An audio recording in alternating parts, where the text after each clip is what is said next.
শালা কি মোবাইল কিনে দিছে খালি পয়সা ভরা নাকি টাকা তো মোবাইল কিনতে পার পয়সা ভরা না ওকে ওকে তো আমারে যে মোবাইল কিনে দিছে 10,000 টাকা দেয় এটার মধ্যে মুখ দেখ কই দিলে ভিডিও আয় করে হিমা করো এখন আছে তাইলি এখন বা একটা রহিম রুবানের ভিডিও দাও এই দেখো আয় হ্যালো আগে তো দেখছে কথা শোনা যেত না সাউন্ড একটু বাড়াই দিছে এই দেখছে কেরা বারে ফোন করতেছে ফোনটা একটু নিয়ে আইছে এই দে এই দেখো কোন গাদা জানি কল করছে তোমার পার্টনার বলে খালি আলাবু করতেছে আমি তো বুঝি না তোমার হাতে বলে কথা কব না মোবাইল নাও একে দে তোর মায় বলে তোর খালার হাতে কথা কব একটু ফোনটা নাগাই দিছে একে দে ফোনে কিবা করে কইলে বলে সিনেমা হে দেছে একটু আইনা দিছে হ্যালো কেরা তারা বানু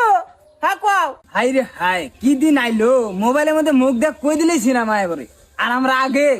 কোনে গেছি যাত্রা বেলা দেখবা নি হ্যাঁ একে নিয়ে যে তোর মায়ের কমলার বনবাস দেখবো টাইনা দে এরা মানুষ বলে কি গ্রাম চালায় ওই গ্রামটা টাইনা দেশে দেখি আর ওটা গ্রাম না তো ওটা ইনস্টাগ্রাম তুমি কি খাও না গেদা এনে কি গ্রাম এনে দিল খালি গেদি মানুষের খারাপ ফটো হয় সেই জন্য তো বলে হানকাবু হয়ে যায় একটা এই নি তোর মোবাইল নাও না আমার তোর মোবাইল আমার পয়সা শেষ করে দিল পয়সা ভরাইতে শেষ আমি এমনি এখান থেকে পয়সা ভরালে তো শেষ হবো উল্টা তুমি একটা পাবা না তুমি এক কাম করো তুমি প্লে স্টোরের এই অ্যাপ দিয়ে রিসার্চ করলে বহুত কমিশন পাবা আর এই ক্যাশব্যাক দেয় তুমি এক মাসের রিসার্চ তো ফ্রিতে আরামসে করা হবা ইভেন কি তুমি ফোন টিভি ওয়াইফাই সবটার রিসার্চের মধ্যে ক্যাশব্যাক পাবা তো দেরি কে যাও প্লে স্টোর থেকে research pay commission app install করো আর ক্যাশব্যাক জিতো